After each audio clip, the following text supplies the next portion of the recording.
perjalanan. Pemirsa, beberapa waktu yang lalu penyanyi Ebit GAD baru saja meluncurkan albumnya yang ke-15. Seperti juga albumnya yang lain, album yang bertajuk Bahasa Langit itu umumnya berisi lagu-lagu mengenai perenungan pada lingkungan, kehidupan, kemanusiaan, dan kebesaran Sang Pencipta. Meski terdapat nuansa gamelan dalam karyanya kali ini, Ebit tetap tidak mau melepaskan konsep bermusiknya yang semula, yaitu warna musik balada.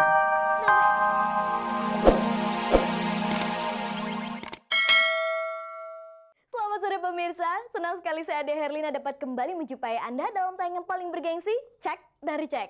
Dan seperti biasanya selama 30 menit ke depan, saya akan menemani Anda untuk menyimak informasi menarik seputar kehidupan selebriti yang berhasil dihimpun tim Cek dari Cek. Kini pemirsa, langsung saja kita ikuti kilasan tayangan sore hari ini.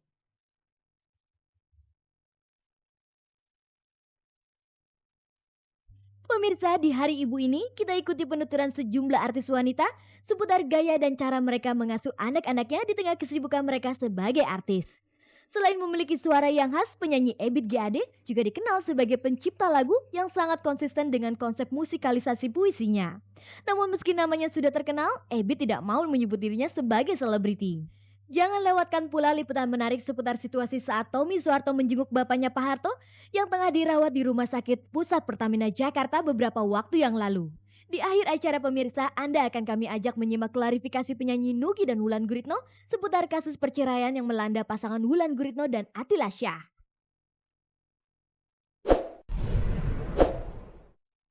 Pemirsa, mengasuh dan membesarkan anak di tengah kesibukan yang sangat padat memanglah bukan pekerjaan yang sangat mudah.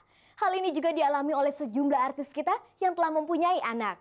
Nah, di Hari Ibu yang jatuh tepat pada hari ini, mereka akan bertutur bagaimana mengasuh dan membesarkan anak-anaknya.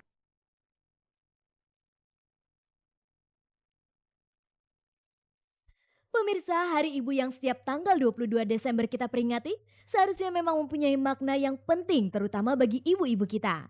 Maklum, seiring dengan kemajuan zaman, peranan ibu sebagai salah satu kepala rumah tangga setelah sang suami sepertinya sudah mulai bergeser. Pemirsa, sejumlah artis kita agaknya menyadari hal itu. Itulah sebabnya meski sibuk dengan aktivitas keartisannya, mereka umumnya tetap menaruh perhatian yang besar dengan anak-anaknya dan juga keluarga mereka.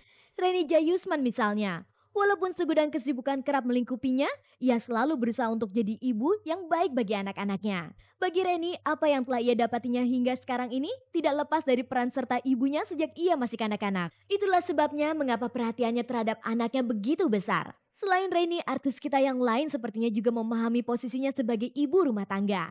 Terbukti beberapa di antara mereka terlibat dalam sebuah pagelaran bertema Hari Ibu di Hotel Mulia, Jakarta. Sebenarnya apa makna dari Hari Ibu di mata artis itu? Mungkin lebih mengingatkan ya kalau kita harus berbakti sama ibu kita yang udah membesarkan kita, yang udah membuat kita seperti ini. Hari Ibu tuh sebenarnya menjadikan suatu momentum kita untuk mengingat bahwa ada loh yang namanya ibu yang mana kita harus mengingat jasa-jasanya. Kita semua ini tidak bisa lepas dari seorang ibu. Dan saya punya keyakinan yang seutuh-utuhnya, 100% keyakinan saya bahwa kita semua ini sebagai anak-anak itu mendapatkan semua proses kita menjadi manusia itu lewat olahan seorang ibu. Kira-kira apa yang mereka lakukan kepada keluarga saat peringatan Hari Ibu kali ini? Ketika Hari Ibu selalu saya mendapatkan puisi dari kedua anak saya. Dan itu ungkapan seorang anak bagaimana mereka sangat menghargai seorang ibu. Saya diberikan kepercayaan dari suami saya, alhamdulillah. Nah, di situ saya harus bertanggung jawab menjalankan fungsi saya sebagai seorang istri dan seorang ibu, yang mana saya harus bisa membagi waktu tentunya. Nah, gimana caranya asal keluarga tidak keteter. Pemirsa, menjalani peranan sebagai ibu yang baik di tengah kesibukan sebagai artis boleh dibilang bukanlah perkara yang mudah. Betapa tidak, sebab mereka harus bisa menjaga irama yang baik antara pekerjaan di luar dengan kewajiban mengasuh atau mengawasi perkembangan anak-anaknya. Kalau boleh tahu, bagaimana cara mereka menyiasati hal itu? Gue tidak lepas tanggung jawab terhadap mereka, tentunya itu ya satu. Terus udah gitu gue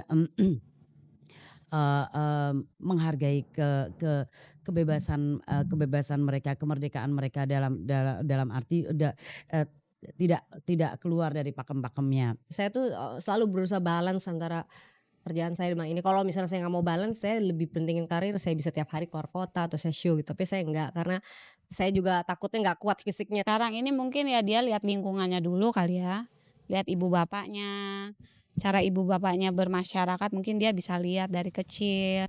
Pemirsa, mengingat pentingnya momen Hari Ibu ini, tidak heran jika artis pun merasa perlu untuk menyampaikan pesan-pesannya terutama untuk para ibu.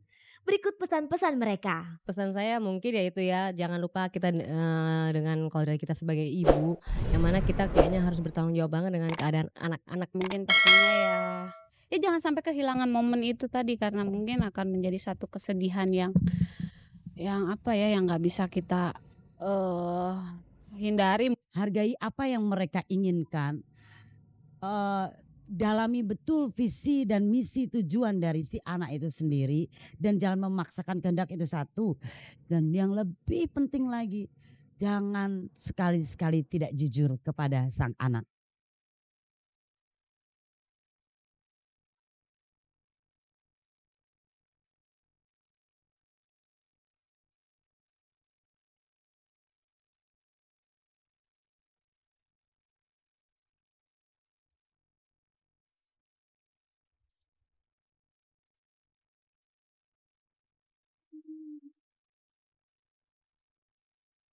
Pemirsa, seperti juga warna-warna musiknya, penyanyi Ebit GAD kerap terlihat sederhana dalam hampir setiap penampilannya. Ia juga suka canggung jika ada orang yang suka mengeluh-elukannya. Dan pemirsa, seperti apa sebenarnya pribadi Ebit? Untuk lebih dekat dengannya, langsung saja kita temui penyanyi yang pernah menyabet sejumlah penghargaan ini.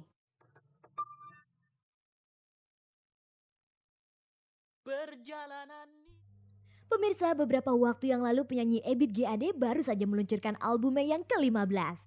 Seperti juga albumnya yang lain, album yang bertajuk Bahasa Langit itu umumnya berisi lagu-lagu mengenai perenungan pada lingkungan, kehidupan, kemanusiaan, dan kebesaran Sang Pencipta. Meski terdapat nuansa gamelan dalam karyanya kali ini, Ebit tetap tidak mau melepaskan konsep bermusiknya yang semula, yaitu warna musik balada. Nama Ebit GAD mulai populer sejak melepas album pertamanya yang berjudul Camellia sekitar tahun 1979. Dengan bahasa musik bertuturnya yang puitis, album itu memang cukup laris di pasaran ketika itu. Menyusul keberhasilannya itu, Ebit kembali melepas album berikutnya yang berjudul yang sama, yaitu Camellia 2 di tahun 1981 dan Camellia 3 pada tahun 1982. Seperti juga album pertamanya, kedua album ini kembali menjulang sukses. Atas keberhasilan itu, Ebit akhirnya memperoleh penghargaan sebagai penyanyi kesayangan dari RRI selama 3 tahun berturut-turut. Kini meski telah berhasil menghantarkan dirinya sebagai salah satu penyanyi balada terkenal, Ebit memang selalu tampak rendah hati. Buktinya Ebit jarang sekali tampil di depan publik bersama jajaran selebriti yang lainnya. Kalau boleh tahu, apa sebenarnya yang membuat suami Yayu Sugianto ini harus seperti itu? Terus saya ini termasuk orang yang kalau dielulukan itu canggung. Kalau disanjung-sanjung ini malu. Jadi akhirnya ya saya memilih untuk tidak terlalu menonjolkan diri. Kalau memang seperti itu, bagaimana ceritanya Ebit bisa menjadi orang yang terbilang sukses seperti sekarang ini? Saya beruntung bahwa orang tua saya punya pandangan yang cukup maju. Saya disekolahkan di Jogja dan saya berkumpul dengan komunitas yang terpelajar.